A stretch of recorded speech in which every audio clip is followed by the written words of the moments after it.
member of Maroochydore Chamber of Commerce. Could you please tell me a little bit about your business, Restore, Balance and Thrive? Hi Tracy, thanks for having me. Yeah, my name is Lynda and I am a nutritional medicine practitioner. My company is Restore, Balance, Thrive and I work out of Sunshine Coast Natural Health in Maroochydore. I specialise in chronic disease management, diseases like fibromyalgia, autoimmune disease and chronic fatigue syndrome. I also have a special interest in allergies and food intolerance. And being Allergy Week, could you tell me exactly what an allergy is? Sure, an allergy is a damaging immune response initiated by the body to protect against a protein within a substance. The body then becomes hypersensitive to that substance after subsequent exposure. So what are the most common allergies people can suffer from? You can have an allergic reaction to pretty much any substance. Some allergic reactions can occur from environmental exposure to things like pollen, and some are from food, say dairy, wheat, eggs, peanuts, tree nuts, and dust mites. So some of the most common allergies that we see today. Okay, what can happen to a person when they suffer from an allergic reaction? An allergic reaction can present with anything from a sniffly nose to wheezing to full-blown anaphylaxis. Anaphylaxis is a medical emergency. Okay, so what would someone do if they come across someone suffering from an anaphylactic shock? Generally, a person who knows that they have an allergic reaction to a substance will carry what's called an EpiPen. An EpiPen can be administered straight into the quadricep of the person who is having an anaphylactic reaction.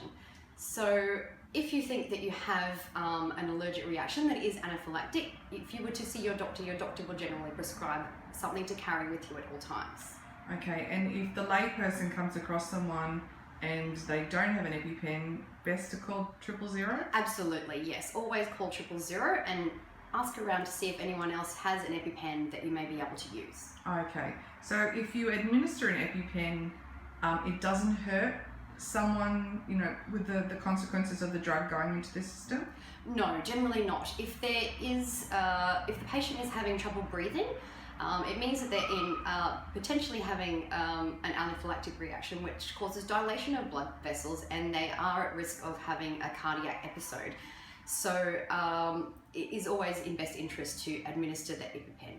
Okay. How do you test a person to see whether they have an allergy to something?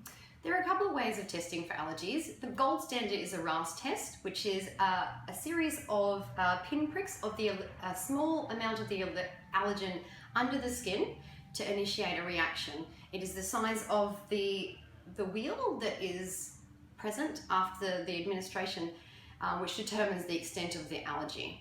Other ways, or less invasive ways of testing, are just a standard blood test, which can be sent away to the laboratory for testing, or an elimination diet. Okay. Being a natural health practitioner, how would you help someone with allergies? Sure, there are a variety of different ways that a natural health practitioner can help with allergies. First, we can identify the allergy by sending you for the most effective testing, whether that is for a RAS test or whether it's through an elimination diet. We can also look at introducing nutrients that help to support or prevent allergy, such as zinc, vitamin C, vitamin A, are very good for supporting the Th2 of the immune system to help balance out the immune system. We can also look at gastrointestinal health, which unfortunately, if the gastrointestinal health is compromised, allergies are more likely. So we look at introducing things like probiotics and supportive nutrients for the gastrointestinal tract. Thank you so much for your time today, and thank you once again for being a member of the Maroochydore Chamber of Commerce. It was my absolute pleasure. Thank you so much for having me. Thank you.